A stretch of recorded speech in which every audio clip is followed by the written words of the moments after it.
Hello everyone. So in my last video we have seen that I have gone through few questions on AWS Certified Solution Architect exam. Okay, so now today is the day 2.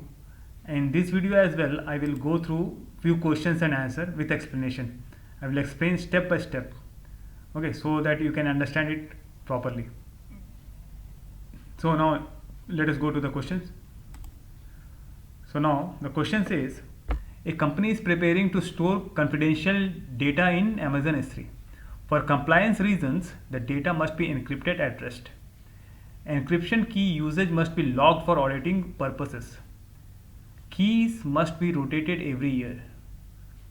So the question asks, which solution meets these requirements and is the most operationally efficient? So the option 1 is server-side encryption with customer provided keys, SAA-C. Option 2 is SAA-C03, that Amazon S3 managed keys. And option 3 is SAA-C KMS, that is server-side encryption with Amazon Web Services KMS keys with manual rotation. And the fourth one is same SAA-C KMS with automatic rotation. So now let us analyze step by step. Okay, let us analyze each options carefully. So what are the pros and cons of option 1? So you manage the encryption key yourself. Okay, so what are the cons of this? So AWS doesn't store or manage your keys. Okay, and the key usage is not logged by AWS CloudTrail. So again we are missing the audit trail here. Okay, and manual key management and rotation is highly operational overhead. Okay, so these are the, so we have so many cons here. Just only one pros is here. Okay, so it is not operationally efficient. Now let us go to option 2, SAA-C with Amazon S3 managed keys. So it is fully managed by S3, no management overhead. Okay, now what are the cons? No key usage logs. Again we are missing the CloudTrail tracking of the audit trail we are missing actually. The CloudTrail does not track S3 managed keys. Okay, so and no key rotation control on this one. Okay, on Amazon S3 managed keys. So it is, again I told you earlier, it is failing the compliance requirement for audit logging and the key rotation as well. So what is option 3 says? SAA-C KMS with manual rotation. Okay, so what are the pros here? It uses AWS KMS, so key usage is logged in CloudTrail, that is good, and encryption at rest is automatic. Okay, again we have to do the manual key rotation. Alright, so it is not most operationally efficient. Now let's see the fourth option. It is the most operationally efficient.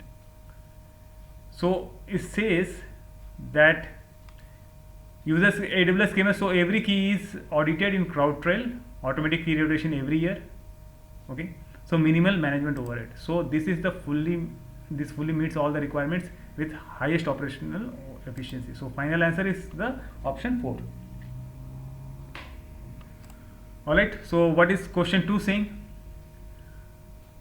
A company has an AWS glue extract, transfer and load, that is the ETL job, that runs every day at the same time. The job processes XML data that is in an Amazon S3 bucket.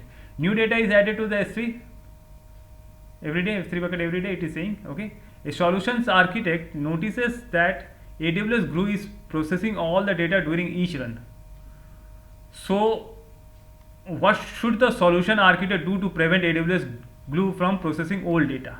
Okay, so what are the options? Let us see. Edit the job to use the job bookmarks. Edit the job to delete after the data is processed. Edit the job by setting the number of workers field to 1.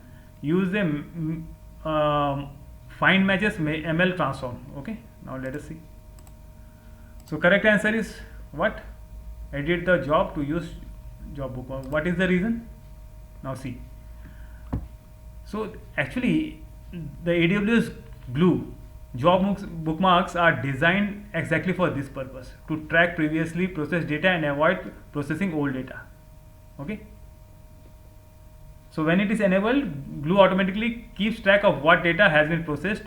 On the next job run, Glue processes only new or modified data in the source, that is S3. This prevents redundant processing and reduces cost and runtime. Okay. Why not the other options? These are not a good practice. Edit the job to delete the data. Okay, and because deleting the raw data is risky. Okay. Number 3 is edit the job by setting the number of workers field to 1. This only controls the job parallelism, that is the compute resources, not which data get processed. It won't stop Glue from processing all data, so it will again process all the data. So now use a find matches ML transform. This is a machine learning transform of deduplication and record matching, not for controlling which data is reprocessed. Okay. So final answer is option 1. Edit the job to use job marks. Okay, I hope it is clear to you. Okay, now let's move to question 3. So what question 3 says: a company has a large Microsoft SharePoint deployment running on premises that requires Microsoft Windows share file storage. The company wants to migrate this workload to the AWS cloud and is considering various storage options. The storage solution must be highly available and integrated with Active Directory for access control. So which solutions will satisfy these requirements? Configure Amazon EFS storage and set the Active Directory domain for authentication. This is option 1. Option 2, create an SMB file share on AWS storage gateway in 2 availability zones. Create an Amazon S3 bucket and configure Microsoft Windows Server to mount it as a volume. And number 4, create an Amazon FSx for Windows file server file system on AWS and set the AD domain for authentication. Okay, now let us see. So let us analyze. So what does option 1 says? Amazon EFS, Elastic File System. Okay. Now see, EFS provides NFS storage which is linked to Linux based, not the Windows based. So it is not suitable for Windows workloads. Okay. And number 2, file gateway can present an SMB file share, but it depends on local caching capabilities and local caching appliances, and is not multi-AZ highly available. Okay, so it is not, and it is best suited for hybrid environment. Okay, so it is also not suitable, not ideal actually. Okay, number 3, Amazon S3 mounted as a volume. So again we have some issue here. S3 is an object store, not file storage. Okay, does not meet SMB or AD integration requirements, because you are also mounting S3 as file system by a third-party tool, is not supported for production file shares. Okay, now the final option is option 4, Amazon FSx for Windows file server. Yeah, this is the correct one. Now see what it is providing us: fully managed Windows file system, SMB protocol support. Okay, integrates with Microsoft AD for user authentication and access control, offers multi-AZ deployment for high availability. So it's perfect for migration on-premises Windows based SharePoint to AWS. So the final answer is option 4. Alright, so I am sharing only these 3 questions with you.